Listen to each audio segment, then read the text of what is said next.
Okay, so in my last video I talked about doing HDR photography, and I also mentioned that you need to have the Canon Hack Development Kit installed on your camera or on your memory card in order to do it. So what we want to do is we want to set up raw photography. So if we press the shortcut button here, which will activate our Canon Hack menu. Now here's something to bear in mind. If you have something assigned to your shortcut button, it's going to cause you to not be able to use your hack because that shortcut button is going to activate the wrong thing. So I'm in aperture value at the moment, which is what we're going to use for the bracketing. If we go through the menu, hoping you can see this, we're going to change our shortcut button and just switch off any assigned shortcuts. So now when we press the shortcut button, you'll see at the bottom of the screen it says Alt. This means we're going into our alternate menu, which is our hack menu. So if we then press the menu button, this is our hack menu here. Now the third option down is raw parameters. If we just press the side button here, we're going to go into here and it's got the option to save raw. Now if you press the side button again, that will switch it on and off. When the dot is visible, raw is on. When it's not visible, it's off. I've got it set to on so that every time I'm using the card with the hack in, raw will be taken at the same time as my other images. This is just if I want to use raw, I have the option to. Now you may find that you're having trouble with your raw images on your computer, so to avoid this, what we want to do, we want to have DNG format switched on, and we want to have DNG file extension switched on. This option here, it's called create bad pixel bin. What that will do is it will just help us with the file extensions. It will just help you avoid any problems. So if you've not used raw yet, just function set, and it will just give you this little message saying please wait and don't panic. And what it'll do is it's going to take a picture, and where it's taking that picture, it's just creating that bad pixel.bin file. So it will take a minute, your camera will go through some weird stages, but just let it do what it needs to do and it will come back just fine. See that now it's taking a second picture there. I'm sorry about the fluff on my camera.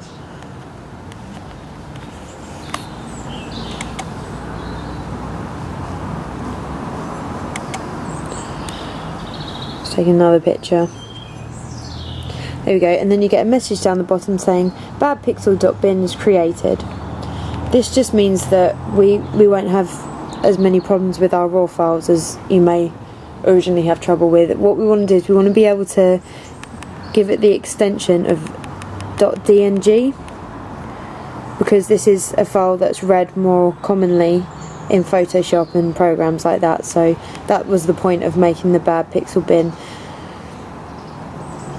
I've got a couple more options switched on. I've also got raw file in directory with JPEG. Now this just means that the raw files are saved in the same place as my JPEG pictures are. You don't have to do that. You can have it switched off and it'll actually save to its own file on your memory card, so its own folder. But I like to have it in with my other pictures so that it's easier to sort of look back through them. So anyway, now we've got raw switched on, I'm just going to press menu to exit the menu, and I'm going to do some bracketed images. Now we've got bracketing switched on here. Just to quickly recap it, if we just press the function set, I made a mistake because I'm still in my raw file.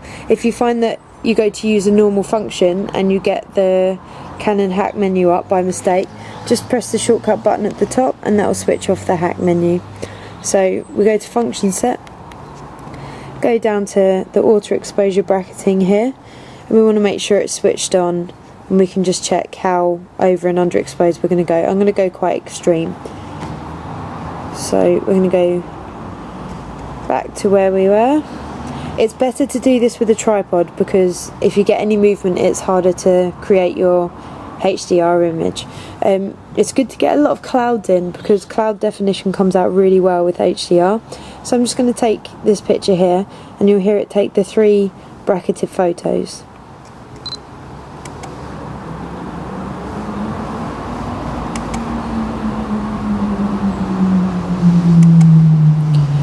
Now I was moving around way too much, so I'm going to have to show you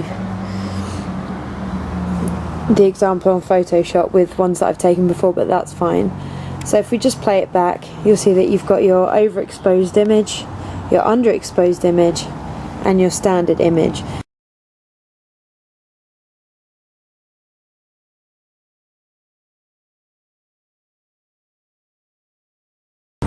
You see, in the standard image that we took, you can't really see a lot of the foreground. Now this is just because the settings weren't perfect, and you know, the sun was quite bright and we were focusing on the sky more. But the good thing is, with the overexposed image, it's completely brought out all of this foreground, which means that when we compose all of these images together, we're going to be able to see the foreground and the background perfectly. Now with the underexposed one, we've got some good shadows on the trees, but we've also got this definition on the clouds, which is going to come up really nicely in HDR. We've also got a darker colour in the sky, which means that we can bring out more blues in the sky. As well, with the overexposed, it's brought out the greens in the foreground, which is going to look really nice when we put it all together. Overexposed also brings out some really nice highlights, like you can see how the shadow affects the wall here, whereas in these ones you don't see that shadow. So let's have a look at how to put those together in Photoshop.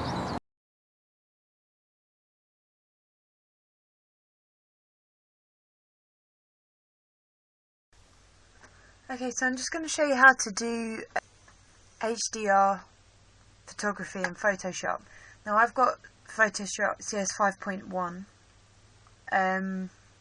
If we just go to File, Automate, and Merge to Hdr Pro. Now in earlier versions of Photoshop it probably just says Merge to HDR. If you can't find it immediately in your Automate option, it may just be because you need to show more options. Sometimes the menus cut themselves down so that they don't open some big long list of words. So just make sure that you're viewing all of the items in that menu. So we're going to click Merge to HDR Pro, and it comes up with this box here. Now what we're going to do is we're going to look for our files. So if we click Browse, if I go to the memory card here, go to my main file for my photos, and go into the most recent one. Now I'm just going to view them as medium icons. Now I know that it's these last three pictures here. My camera, the way I set it up and I showed you, it takes RAW and JPEG. So these CRW files, they're the camera RAW pictures. So they carry the same file number as the JPEGs, because when the camera's taking the RAW, it's also taking a JPEG copy. So these numbers on the JPEGs, the 1539, 1540 and 1541, are the same in the RAW, so that I can easily select the same pictures based on the numbers. So I'm going to select 1539 to 1541 in the RAW pictures and click OK. Now I know that these are the three RAW pictures that I'm going to be using. Down the bottom here there's a box that says attempt to automatically align source images. This is trying to get rid of any handshake. Earlier on I said that I was going to try and use a different example, but I'd like to use the ones that I took while I was doing the demo, so we'll see if I can do it with the amount of handshake that I had. So now they're selected, we're going to click OK.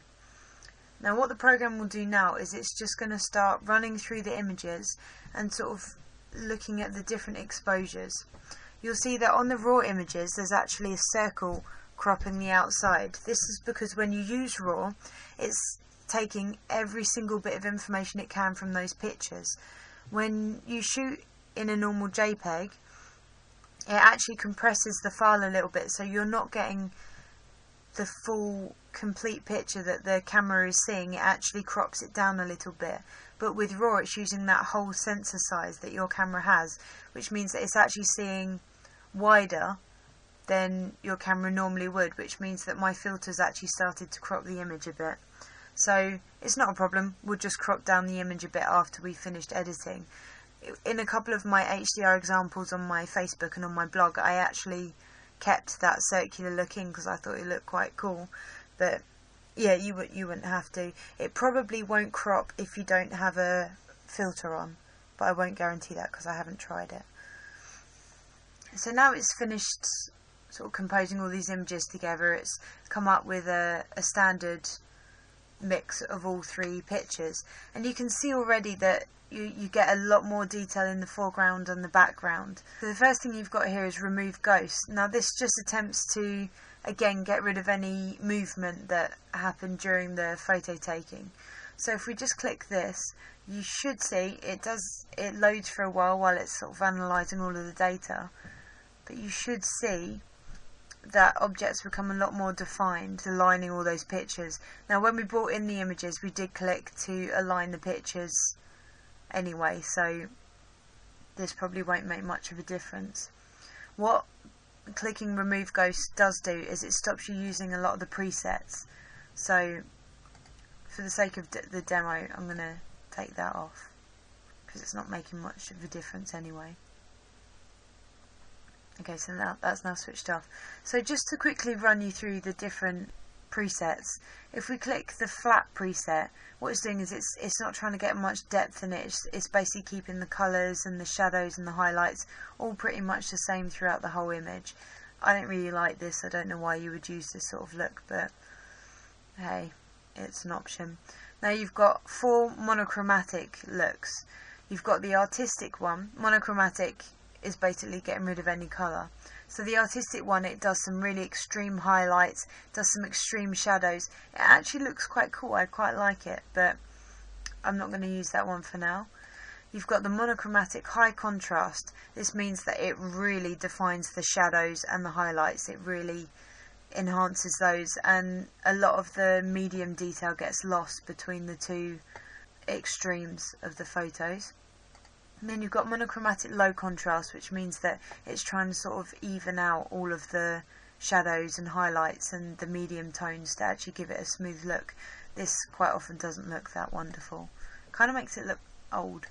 And then you've got just a standard monochromatic, which doesn't really push too much contrast on the image. It just kind of keeps the image the same but without colour. Then we go to the more saturated one. Now what this does is it makes this really extreme colour. This actually looks really good, in my opinion, on this picture because it's got those really rich greens and blues and reds, and it comes out really well. I actually think that looks really nice, and I would probably keep that if I wasn't doing the demo. It kind of looks like something out of a cartoon world. I really like that. So then we've got photorealistic. So this is trying to keep the colours and the shades quite natural.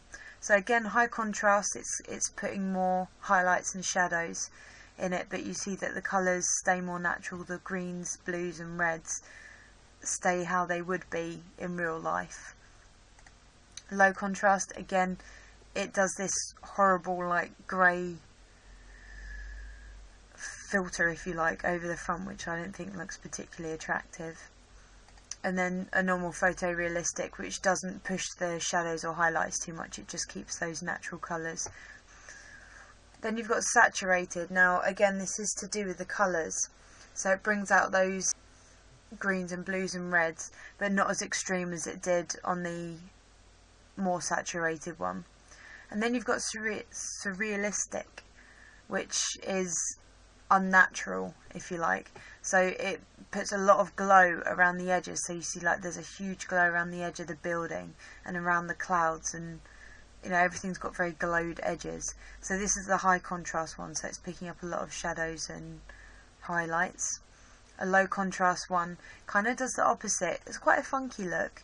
It puts that grey sheen over it again, but keeps these edge glows around the outside, but it's sort of done it the other way so that it's glowing darker. It's quite cool, but I probably wouldn't want to look at that for too long. And then we've just got a standard surrealistic, so again it's doing those big glowing edges. We're going to have a look at the custom options as well. So if we switch it back to default, we're just going to go back to the original picture it gave us. Now it's good to keep it in 16-bit unless you've got a 32-bit monitor, because most monitors are just going to be 16-bit and aren't actually going to pick up a 32-bit image, and 16-bit looks good on our screens. The edge glow is what we saw in the surrealistic image. So we can put the radius up so you get a bigger edge glow, but you also want to put the strength up if you want the edge glow. so that you get sort of a bigger distance from the objects. Now this is quite a common thing that's used in HDR photos. It's quite popular to have those edges glowing. It defines the objects a lot more. And you'll actually notice it kind of helps the colours as well. So I'm actually going to ramp that all the way up. Usually when you've got things like forestry, putting that up really high puts a bit too much definition on all the objects in the image. When you turn up gamma, it gives you a lot more detail, whereas when you turn it down, you lose a lot of that detail. So it's quite nice to have it higher up, but I don't like to put it too high because you start to get that grey sheen across the front. So I'll probably keep it higher rather than lower. Your exposure. Now this will lean, at the moment it's in the centre, so it's on the original exposure. But if you think it looks too dark or too light, you can tweak it towards lighter or darker. So if we tweak it up, it's becoming more exposed. If we tweak it down, it's becoming less exposed. So you can sort of tweak it to what looks more appealing to you. And this is where it's using the 3 different images to take the aspects of each one. So where you're putting the exposure up, it's taking more aspects from that high exposure image that we took. Detail is always a nice one to ramp up, and you start to get these. This is where the edge glows really come in. And you start to get definition on like the poles and the leaves on the trees and things like that. I tend to like to have this quite high, but I'm not going to do it too high for the sake of the tutorial. Shadows, if you go down, you get more defined shadows, so you'll see the trees and the shadows on the wall look a lot more defined, whereas if I put it all the way up, you kind of lose the definition of those shadows, and they become a little bit more withdrawn and detailed, but not as big an impact. So I like to keep the shadows quite low. Same with the highlights. If we turn the highlights all the way down, you'll lose a lot of the highlights around the edges of things, whereas if we turn it all the way up, it'll keep that really high contrast, especially on like the clouds. And in this situation I think I'll keep it down because I like to have those dark bottoms to the clouds.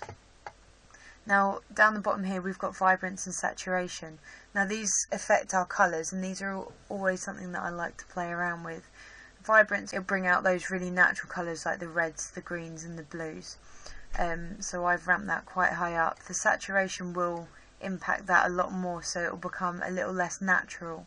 So I quite like it like this. I really do like this bright green, bright blue and bright red look, so I'm probably going to keep that.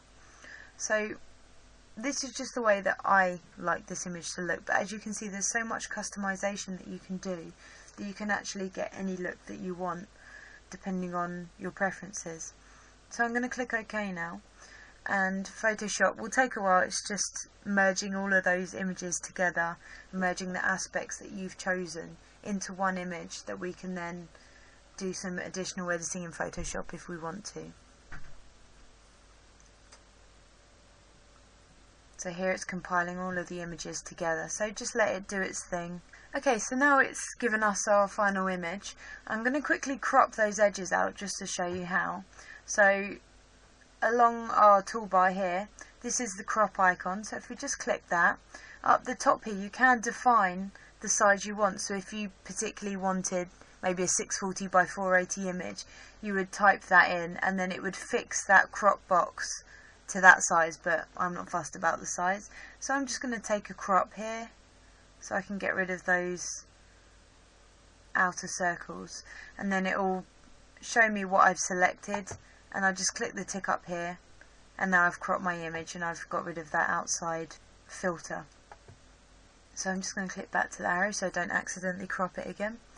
And there's just a couple more tweaks that I like to do. You don't have to do it, but it's what I like. So if I go to Image, Adjustments and Levels, I just like to play around with the levels. What I tend to do in a normal photo, I tend to bring the highlights a bit lighter, but they're already quite light in this image, so maybe I won't do too much.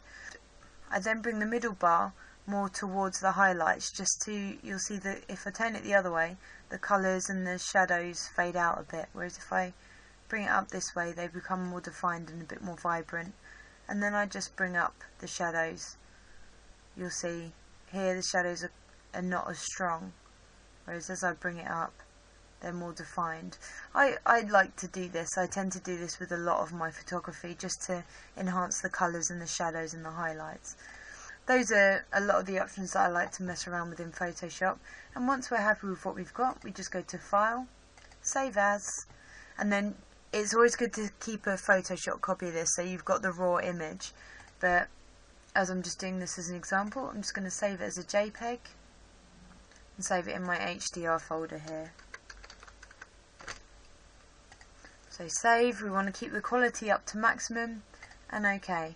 And then we've got our JPEG saved and our HDR image. So I hope you will get some good results. It would be great if you could share them, and I hope this tutorial's helped.